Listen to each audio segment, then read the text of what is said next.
feature application that I would improve is that there was many people who kept coming into our room and disturbing it.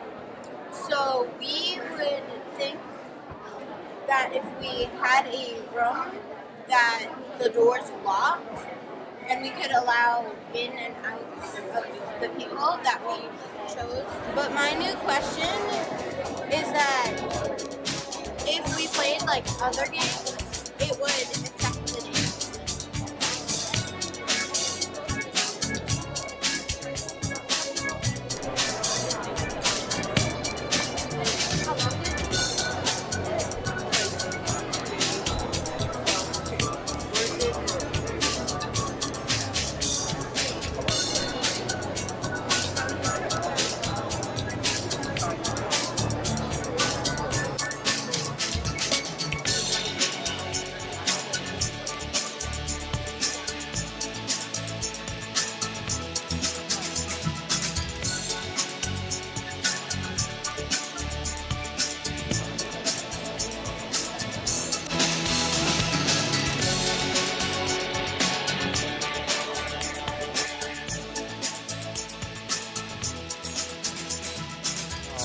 Our project, we want to see if a magnet affects the plant's growth. We use two magnets. Um, for this picture here, we use two magnets. We put it on the roots of the scallions. So we first bought 20 healthy scallions and we put it in a container with water to soak. And then we placed plain paper in a 3x3 fashion near two walls parallel to each other. And then we used a shower rod to hold the grow light, and it should be about 3 inches above the cups. And then we held the scallions in the center of the cup, and 1 centimeter of the scallion should be exposed, and 1 centimeter of the soil should be below the cup, the top of the cup. For conclusion, we didn't. The plant does not. The magnet field does not affect the plant's growth. Seeing the data right here, we have the control group and the experimental group, and on the data they don't have like big difference. To be scientific, the average growth rate for the control group is 1.2 centimeters a day, and the average growth of the experimental group is 1.17 centimeters a day. What's your favorite part about doing the whole project? I think my favorite part of doing the whole project is probably putting it to the test. So like planting the scallions, putting the magnets in, and watering them and watching them grow.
test, and that might have caused the participants to lose their concentration.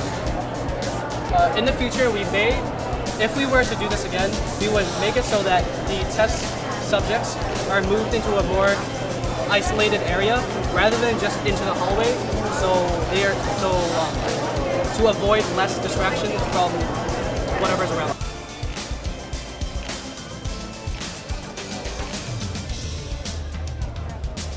And our project was figuring out which is the best insulation material out of styrofoam, fiberglass, and polyurethane. Our results were that polyurethane is the best, but if you were to use this, you would use a polyurethane spray because polyurethane itself is highly flammable. Our procedures were that we put material into the wooden cubicle for it to test. This is the wooden cubicle. Afterwards we heated it up for 7 minutes, and we tested the before and after temperatures for these. Our best insulator ended up being polyurethane because it had the greatest temperature change before and after. So our hypothesis that the material with the greatest difference before and after was proven correct because, like I said, polyurethane ended up being the best material. My favorite thing about doing this project is it's helping people keep their rooms cooler and hotter during winter and summer. My favorite project, my favorite part of the project was probably learning about Tony, because I learned that he's super selfless, he's kind, and he's willing to do a lot of work if I assign him to do it, or if he wants me to do it, I'm willing to do the same.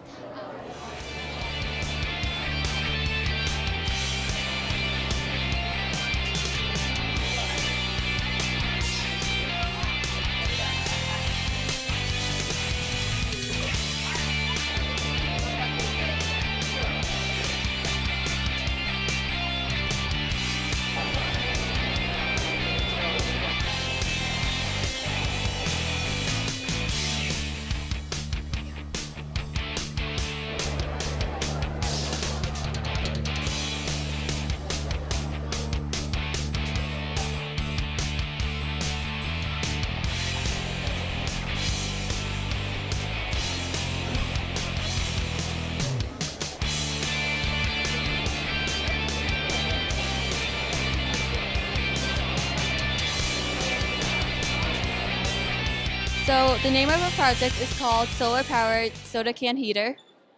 And what our question was, could we invent an invention to solve heating problems in the winter? This is so that we could save people money because of the winter's booming, heat costs. So what we did was we created a heater that didn't use any fuel or electricity. And so we had 2 pipes, and then we had one attached to a room, like two of them attached to a room. And then one of the pipes had the room temperature air, and then it was at the bottom. And then when the sun heats it enough, it would go up through the cans and become hot air and go out through the other can and make the room hotter.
foam pen that we've created. It's actually right back here.